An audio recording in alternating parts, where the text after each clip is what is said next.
Hi there. Hey. I'm Randy Bueller here with Brian David Marshall. Time to do a little pregame. The Swiss rounds for Pro Tour Valencia are in the books. We've got the top 8 all set. Right. They're eating a lunch. They're reviewing deck lists. The pit crews have come in. You know, they're going to be turned loose on the quarterfinals. I don't know if they're eating lunch so much as inhaling lunch. That's fair. And inhaling deck lists. Inhaling lunch, inhaling deck lists. That's the scene. What's really exciting about this tournament right now is because of the unusual circumstances that caused us to miss the original day one. Right. The tournament's been compressed. Right. And normally players, the Swiss would conclude, and players Saturday would have night. a full evening to digest night, the deck lists. You get to feel good. You get to go out to eat. You get a to hang night's out sleep. With your buddies. You get your friends to do the testing for you. Absolutely. They analyze the matchups. They prepare all the sideboard strategies. They say these are cards you might not be expecting. You know, if you're connected, you might get Frank Karsten and testing your matchup for you if he's not in the top 8, etc. Yeah, back in the day it was Ben Ronaldson. He was the guy you wanted to be hooked up Sure, with. But that just is not a reality. People barely have time to scan the deck list and figure it out. Yeah, I actually think that might be somewhat of an advantage to the Japanese players. There's 3 Japanese guys in this top 8, so they're actually eating lunch together and debating strategy. None of them are paired against each other. They got paired. No, I'm sorry. It's actually Koike versus Nakamura. Koike's playing Nakamura. So which is going to be an maybe interesting matchup. Maybe they're being a little sly, but you see, like every other table has got like one guy, and it's Slovenian guy in his first Pro Tour, French guy, French guy's playing in his his 3rd Pro Tour. Yeah, I saw Antoine Ruel at the door. He was like, "Can I come in? I just want to calm him down. I just want to tell him to relax." He seemed pretty calm. I got to tell you, I was pretty impressed with him. Oh yeah, you talked to him? I talked to him a little bit. This is Remy Fortier. Remy Fortier. If the name seemed really familiar to me, and I looked it up. He mostly because at Worlds he was in the top 8 of an extended PTQ. Okay. But he's qualified for a couple of PTs. Sure. And the deck he's playing is a tried and true deck from Magic Online in the weeks leading up to the Ps. Ideal was one of the big decks that came out of there. Right. But another deck that was doing very well is this blue-black-white like Wizard deck or Tarmogoyf deck or Trinket Mage and all sorts of control-y elements. So kind of like a good stuff deck. Played by Manuel Boucher in multiple Ps. Saw him win or finals a large number of those events. So Dark Confidant, Venser, Trinket Mage, Tarmogoyf, Jete, Top Balance. Sure. Does he have Stifle, Counterspell? Doesn't have the Riptide Laboratory? I do not see a Riptide Laboratory. Versions online have had the Riptide Laboratory for the Venser recursion. Okay. But this deck Ruin's not good enough. And this deck was designed by Manuel Boucher and Jonathan Rispal of the Eggs deck. Sure. And he practiced with Guillaume Wafatapa for this event. Guillaume made a nice run. So 16, he's 16 years old, Remy, but he's got some seasoned veterans at his back. Yeah, it sounds like it. Yeah, it totally sounds like it. Interesting. So he gets paired against Tina Roos. Tina Roos, what a great story. I love it. Yeah, tell the story. So, I mean, it's the classic story of just I would go to a PTQ. Yep. I win. I come to my first Pro Tour. Top 8. And I top 8. He's Slovenian. So, it sounded like he had a pretty tight team of guys who they were practicing, they were playing. They actually play a lot of Highlander against each other. It was very funny. Yeah, Tina's deck evolved out of this Highlander deck that, you could never beat the guy who had Collective Restraint on the board. Collective Restraint was one of the just bomb cards for them in that format, and they felt like, well, this should be really good and extended. They were not the only ones I saw running Collective Restraint. No, absolutely not. The basic deck it's rock with gifts. Right. Okay, fair enough. Good stuff. Disruption out of the gate. Enough pressure.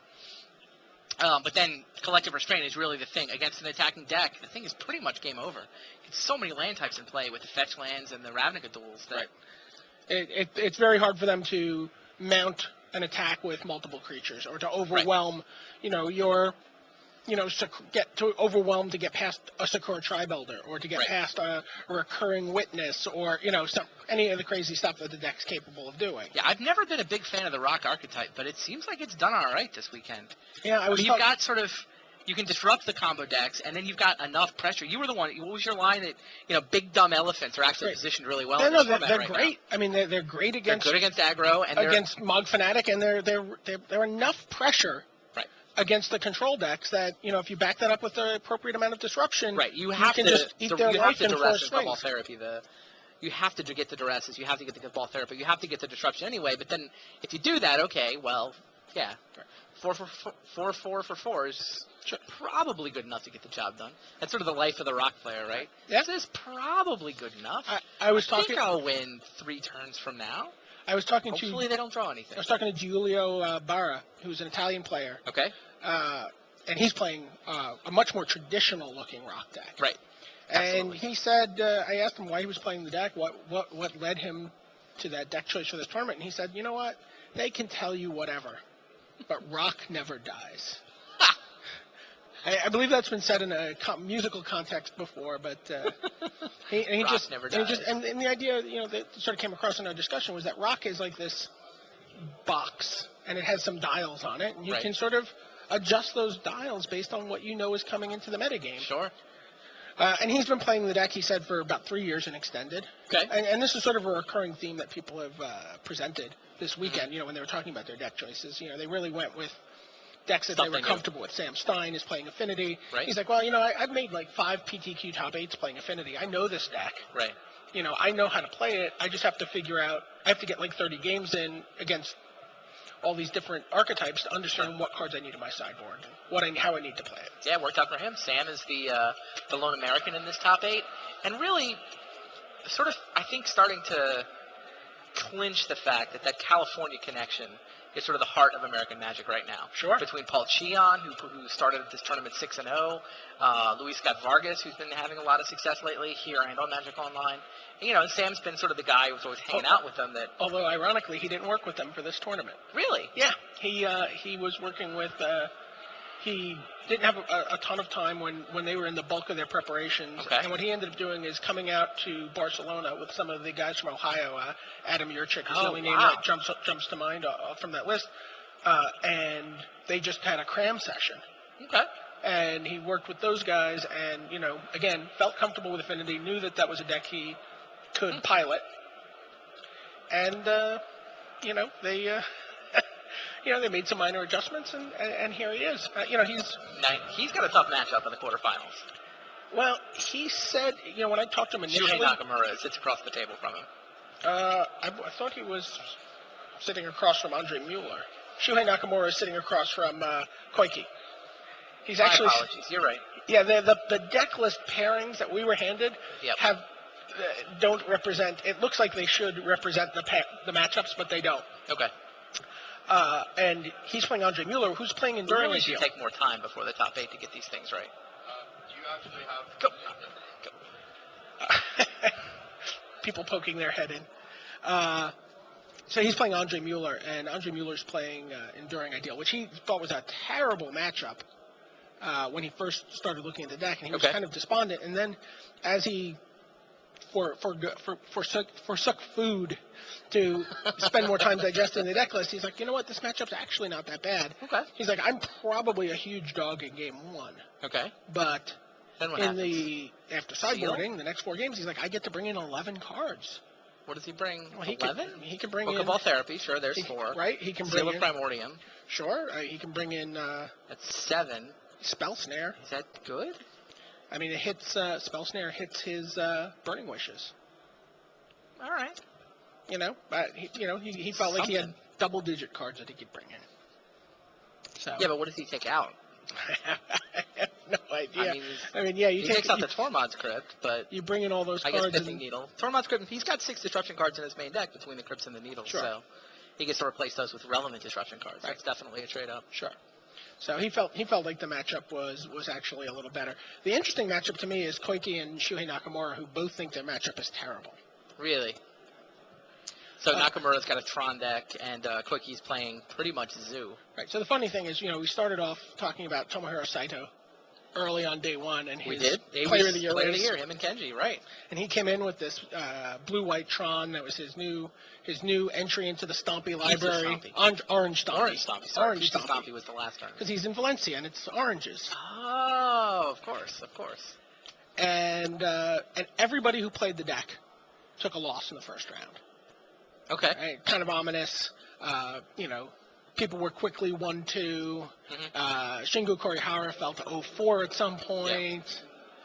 And, it was like, kind of the deck was written off. But we have 2 players playing the deck in the top 8 now. They're not the same deck. Mahara is playing. Mahara and Shuhei are both playing the deck. There may be some slight differences, They're very different. but they both credit this as Saito's list. Really? Yeah. Mahara only has 3 of each Urza. Well, he may have tuned his version rather than 4, which I found interesting. He's doing a jazz version of Orange Stone. A jazz version, okay. Like Nakamura's got Wrath of God. Mahara doesn't. Mahara has Wrath of God. Nakamura doesn't. No, he has Wrath of God. Okay. Gifts seems like a pretty big addition that Nakamura does not. Am I wrong? Nakamura, I don't see gifts in Nakamura's list. It seems like a pretty big. I don't see it. It seems like a pretty big improv from Mahara. Yeah, I didn't even think they were the same list. I thought they evolved independently. The Japanese players have been talking about it all weekend and saying that these guys were playing the Saito list, but. No, I guess Mahara just said, I'm running Gifts Ungiven. Yeah. I don't care what Saito thinks is the right list. You can gifts for the Mindslaver lock, right? You can get like your Crucible and your your Academy Ruins and your Mindslaver. So, but Nakamura's key card. Nakamura does not have a main deck Mindslaver. I still don't think I believe you. I'm just telling you that these are very different deck lists. Yeah, the Petrified Field is pretty different, but they've been both calling them Saito's list. Mahara on his. They're both blue-white Tron. That's fair. Yeah. They're both blue-white Tron decks, but they differ in the details. And I got to think Mahara he's got the Gifts engine in the main. There's no Meddling Mage in Mahara's list. Right, Nakamura has. It's strange that they're saying that that's the same deck. Yeah, Nakamura is much more creature-oriented. 4 Meddling Mage, 3 Exalted Angels, and a couple of Sundering Titans. Mahara is much more. He's going to Gifts Mindslaver lock you. Right. He doesn't have any creatures in the deck other than 1 Sundering Titan. Right.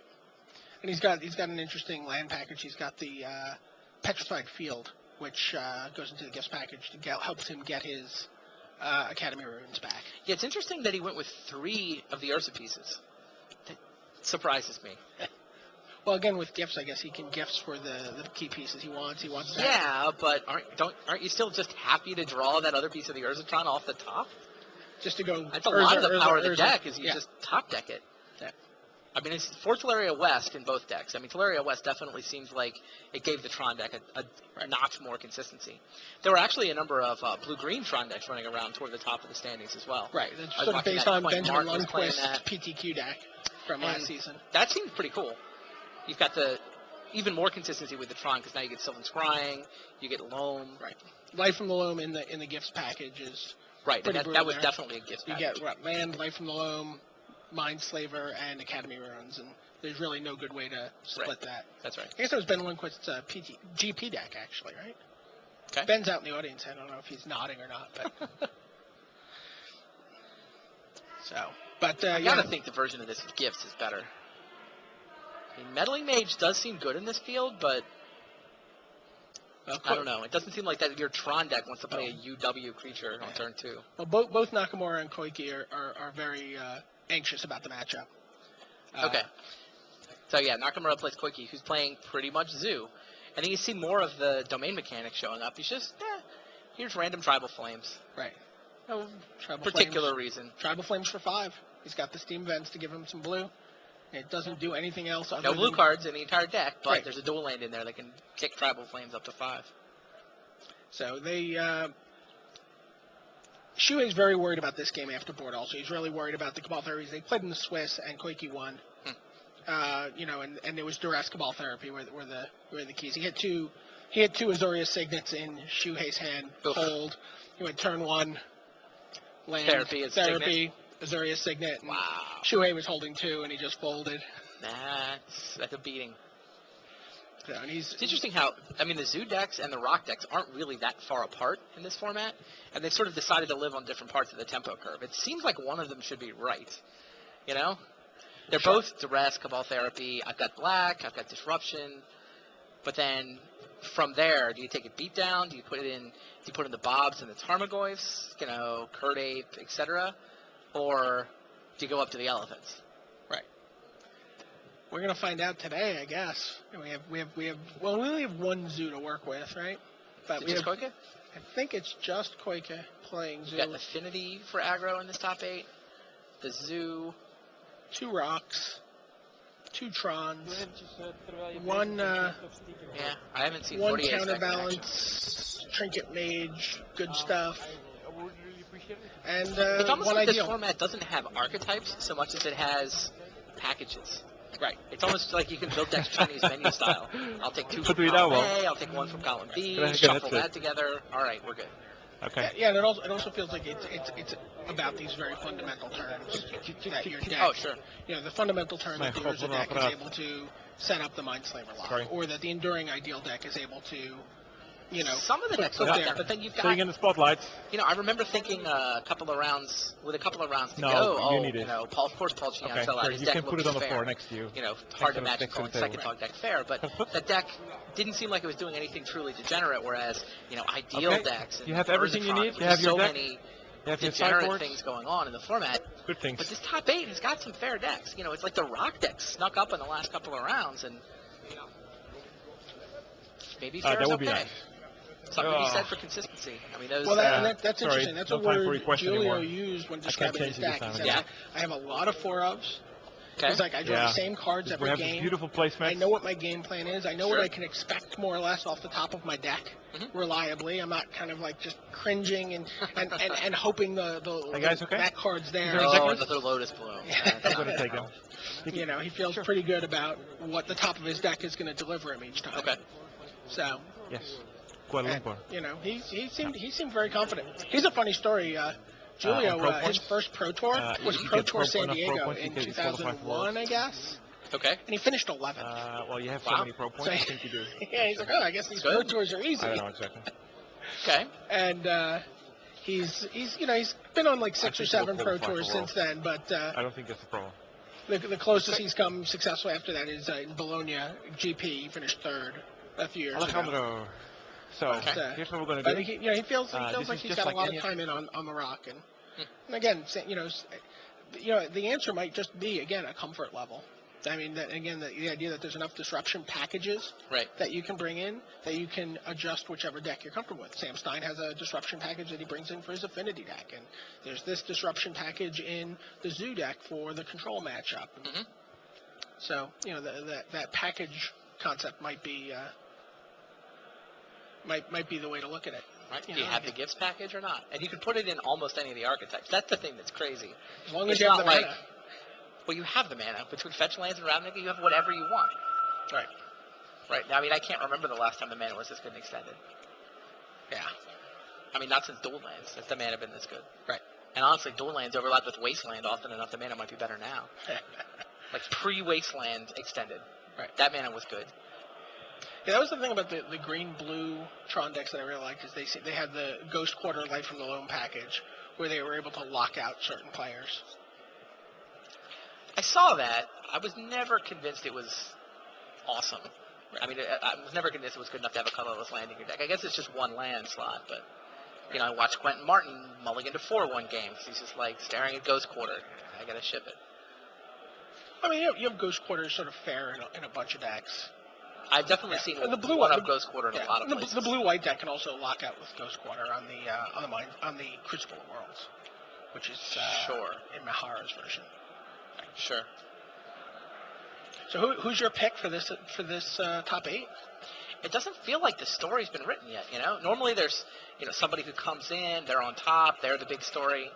I don't see it. It feels like there's so many things going on in this extended that the decks haven't really solidified. There is no best deck yet. Even now we look at the top 8, and I guess there's 2 Tron decks, 2 Rock-ish decks. There's still no obvious deck. Sure, and we have 2 players playing in their first Pro Tour. Right. I mean, you've got your sort of typical. We have Here's Shuhei Nakamura. I think is. We have 3 players who are making a multiple top 8 appearance. Sure. Mueller's picked up his second. Shuhei, I believe this is number 4. This is number 4 with that 9th place in Philadelphia, almost nearly 5. And Mahara's in his second top 8. A reigning world champion. Sure. I mean, Sam Stein seems like a guy And then- who's been around for a while. That's okay, not really surprising anybody by making this top 8. Julio, Stein, and Remy all seem to be players who are, have good play groups of experienced players, and have been here before. Mm-hmm. But this is their first. Right. This is their Oh, first. sure. This is the next step for them. Does Koika fit into that as well? Well, he's been hanging out with the good Japanese players, sure. right? I think you had mentioned you've seen him around. When you look at his, never quite knew his name, but when you look at his player profile, he says he has no Magic accomplishments, and that's not actually true. Okay. When he was 14, in 2004, mm-hmm. he actually won the junior Magic Championships in Japan. Okay. So I mean, he's not a stranger to high level, competition. Sure. He emerged through a sort of like grinder system to, I think, 39 or 40 players, all advanced, and mm-hmm. it was a fairly high-level tournament in Japan. It's taken very, very seriously. There's a lot of prestige attached to it, and he emerged as a champion from that tournament. He was playing. He was actually playing a blue-white Temple of the False God, Eternal Dragon kind of control deck in that tournament. Sure. And then you've got one true Cinderella, I guess. Tina Roos playing in his first Pro Tour ever, the Slovenian PTQ champion. He and his buddies built a deck, drove here, and there he sits in the top 8. Clinched the top 8, attacking with Teneb the Harvester. That's right. He was wished for it, summoned it, attacked for the win. Not a card I was expecting to see clinch top 8 berth. It was kind of fun, though. Yeah. He seemed very, very comfortable. He did. He seemed very comfortable. There was never a moment of nervousness or discomfort. He seemed to just be having a great time and seemed, again, very, very comfortable in the feature match area. You saw a couple players as we were coming down the stretch who were in a position, you saw them really crumble under the sort of accumulated strain of playing so much Magic in such a short time and the stress of where they were. So I was very impressed with his composure. Sure. You want to name names for who was crumbling under the pressure? No. No. No names. All right. I can see on my monitors, by the way, that the players are shuffling up. I think I just saw Sam Stein take a mulligan. I think that's what happened. We had a false alarm. Thought it might be time to go. Yep. Sam Stein will be starting with 6 when we get ready for quarterfinals. We're going to start out on the match, by the way, between Sam Stein and Andre Mueller. So this is going to be Affinity versus, previous extended Pro Tour champion Affinity. Sure. Versus extended upstart Enduring Ideal. Should be a fun one. Who's your pick for this top 8? I really like Andre Mueller. I really liked his deck. I did too. I really was, again, impressed with his understanding of the format. I like his version of Enduring Ideal, or his group's version of Enduring Ideal. Better than all. It seems much cleaner, much more consistent. I mean, again, it's already this very tricky deck where you just need to draw a lot of your key cards, and you want to get there on your key turn. Right. And he's not fooling around with Insidious Dreams and Draco Explosion. Okay. So he's here to do one job. Now, you almost had the Insidious Dreams Draco Explosion version get into the top 8, though. Sitting in 9th place is Jeffrey Cerrone. Running that version of the deck. Who's put together a nice little career in terms of top 8s in a very short period of time. And 9th place is, we've coined the virtual top 8 phrase, so a virtual top 8 for his resume. We get a lot of virtual top 8s in this Pro Tour. If you want to be, it's sort of. Is this an asterisk virtual top 8? 1, 2, 3, 4, 5, 6, 7 different players wound up at 30 points. Exactly one of them got through. And some mighty impressive names in there, too. Guillaume Mafatapa, Ruth Varmenhoven, Masashiro Kuroda, Cerrone. All right, looks like we are indeed ready for the quarterfinals of Pro Tour Valencia, so hope you've enjoyed this pregame. Brian and I will be back momentarily with the quarterfinals.